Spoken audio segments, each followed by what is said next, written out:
my second team Hawks. I'm always feeling blue. I'm always feeling blue.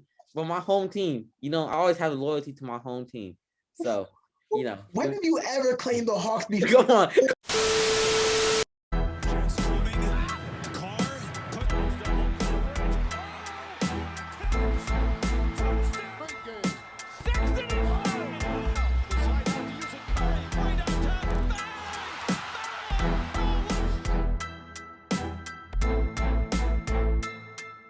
Yo, welcome back to another installment of the Up Next show. If you haven't already, go hit the bell, the like button, and go type yourself a comment while you're down there and give us some suggestions about some new topics that we should cover. But without a shadow of a doubt, our topic today is the Hawks versus the 76ers. Our game 3 reactions and our game 4 predictions. So, Deliso, what is your take on this? Thank you. And look. I said this before the series started, back when Embiid had the meniscus tear. Now it's smaller than I thought it was because you saw DeAndre Hunter for the Hawks. He also had a meniscus tear. He's out for the rest of the playoffs. Embiid had a meniscus tear, and he can still run, dunk, be his MVP self. Now, look, I said if Embiid out, if he misses 3-4 games, the Hawks may have a chance. I saw Ice Trae. I saw Bogdanovich, Gallinari, John Collins, Clint Capella.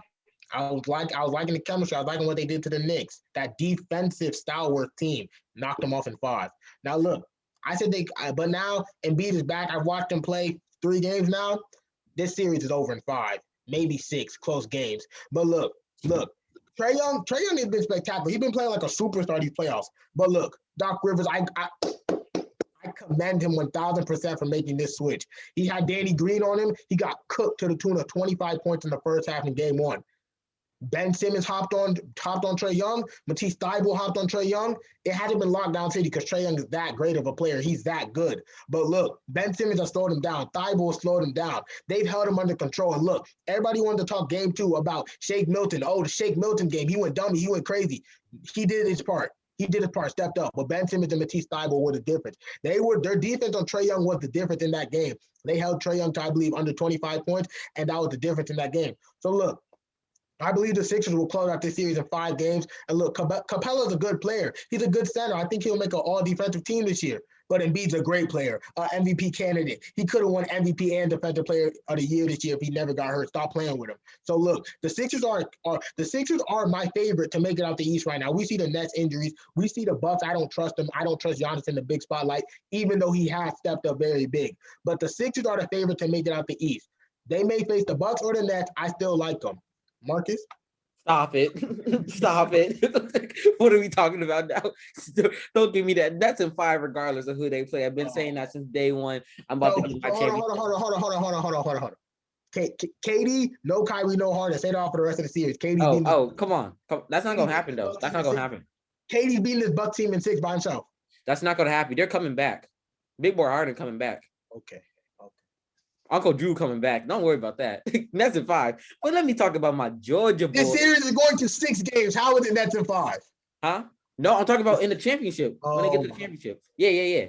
But let me talk about my Georgia boys, the Atlanta Hawks. As you may know, Marcus is from Georgia. So I got to rep my Hawks. But first, I got to criticize because, I got to be an analyst at the head. They need to shoot better, period. Come on. You're the smaller team, obviously. Your center and their point guard are the same height. So obviously there's a height differential. They got Joel Embiid, who is MVP candidate and probably should have won MVP if he was healthy the whole year. So we already knew coming into this that the 76ers were going to dominate in the paint. But how do you beat that? You stretch the floor and you get and you shoot from 3 well. Now they shot 37% in the regular season. They shot 37% in the regular season, but this game they shot around 20%, which is not acceptable. The 76ers are shooting around 50, and they're the taller team. Now, I understand the 76ers have shooters, but that goes to my second point. You need to close out on them. Now, we know Ben Simmons is going to eat you down low. And we know you basically have no one on that team or no one in the league that can really stop Joel Embiid when he really wants to guide to the paint. Most dominant player in the NBA. Maybe. But the least you can do is stop the shooters and stop the shooters from getting wide open looks. Now, what I am impressed with the Hawks as they keep up sometimes, and they have the stretches. I think at halftime it was 61-56, which is a sustainable. They were down, which is sustainable deficit, which is easy to come back for. But later in the playoffs, you got to know you got to stay consistent. This is not the Knicks. You can't have a bad quarter and still win the game, or have a bad stretch and still win the game. You gotta be hands down for the 4 quarters. And that's simple. In the third quarter, they fell off. They had 19 points. And the 76ers had 34. That's when they pulled away. Their biggest lead was only 8. And I like how they're doing somewhat on the rebound side. They're averaging the same amount of rebounds, and you're the shorter team, and they were top 5 in rebounds this year. But after those rebounds, how are you capitalizing on it? You got to run the break. You got to space them out. And Trae Young needs the help. And Trae Young needs his help. He can't do it all by himself. Collins, you need to have big games. Herder, you need to hit that 3 ball. I think if they do that, they have a chance of winning. Now, I still got the 76ers in 6. But I'm saying the Hawks have been nice at home this season. So I got to go with my Georgia boys in game 4. I got to go with my Georgia boys. Now, look. I agree with most of the points, but before we close, look, Gallinari had 17 points. That's nice. But when you consider the fact he went over 4 from 3, if Gallinari, I believe the Hawks lost by 12 points. If Gallinari makes 2 of those threes, that's a 6-point game. Look, Herder had 3 points. He went 0 for 5 from 3. They need to step it up if they want to have a chance. Trae Young is going to get you his 25, 30, maybe plus points. John Collins is going to pitch in 20, 25 points. And Bogdanovich is going to give you 15, 17. And Clint Capella is 10, 10 all day, maybe 15, 10 on a good night. But Herder, Gallinari, and Lou Will are going to have to be spectacular off the bench if the Hawks want help. Both of these teams are very balanced. I like their rotations, but I trust the Sixers role players more. Tobias Harris, Seth Curry, Court Knox, and Thibault, and Dwight Howard. Come on now. Now, all of those players besides Thibault and besides Court Knox, they all have playoff experience. They all know what it takes to go far in the playoffs, even if they've been booted out like Seth Curry and Tobias Harris. They all know playoff intensity, playoff basketball. They've been there before.